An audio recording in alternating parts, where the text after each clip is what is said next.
One more thing you can do to reduce the amount of anxiety that you've got coming in is to become better at handling the people who give you anxiety. This might be your boss. I think bosses can be a big source of anxiety. We'll come back to them later, actually.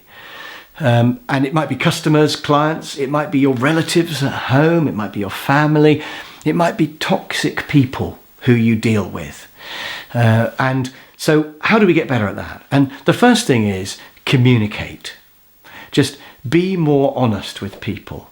And I know that might be a little bit scary to start with, but it's much less anxiety causing if you're honest. So, for example, I recently sold a car that I'd had. I had it for years. I had it for 10 years. It was really old.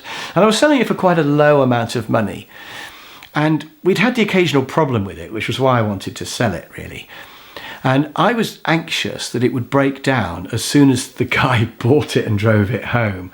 And I wanted to say to him, look, it could last for years, but it might not. And I decided to be completely honest. And I said, I've had a couple of problems with it. And that's why it's cheap, of course. And it could well last for years, but I just can't guarantee it. And I was totally honest with the guy.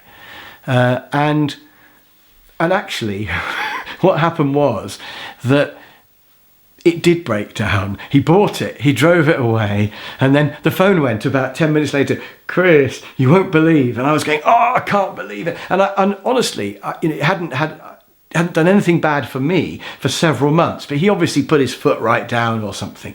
But it was fine, because I said, oh, I can't believe it, bring it back and we'll look.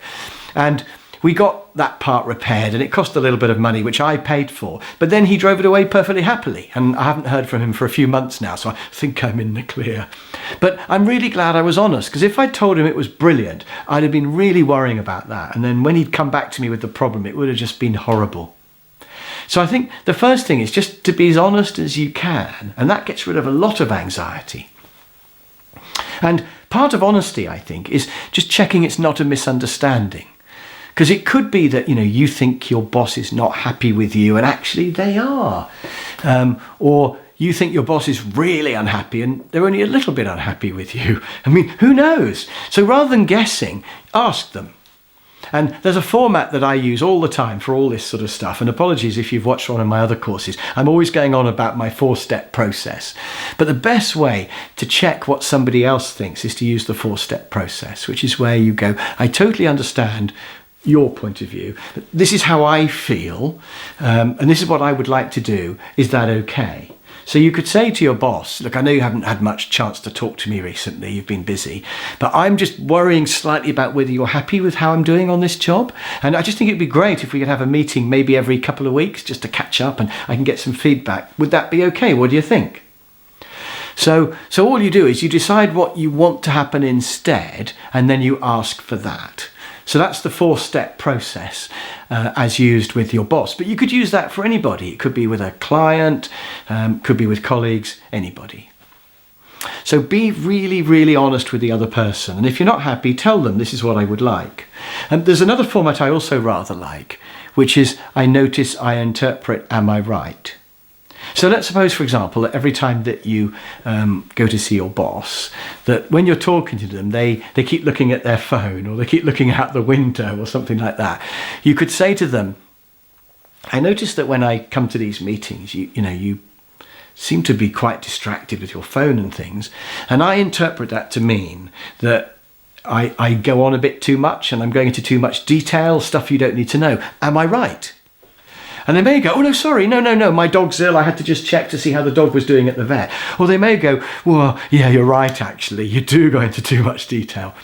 So if there's something that worries you, you can use I notice, I interpret, am I right? As a polite way to challenge their rude behaviour.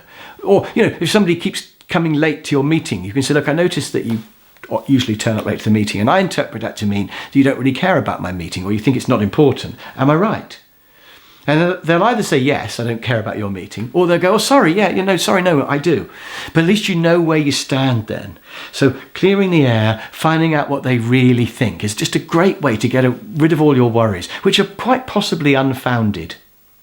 So talk to them about whatever. Talk to your boss about your performance. What are their expectations? What do they want you to do? What's the route ahead? Where is your career going to go? Tell them what you would like to happen. Find out what they've got in mind for you. And then you know if there's a problem or not. But it's much better to know than not know. So rather than worrying, just pluck up courage and ask them. Of course, you should have appraisals, so there should be a process for doing this anyway. But if you don't have an appraisal, or if you don't want to wait till the end of a year to get your appraisal, just ask if you can have a meeting with your boss.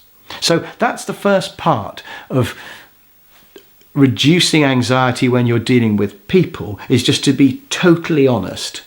I want to finish this whole section though with a second part about dealing with people. So let's get to that now.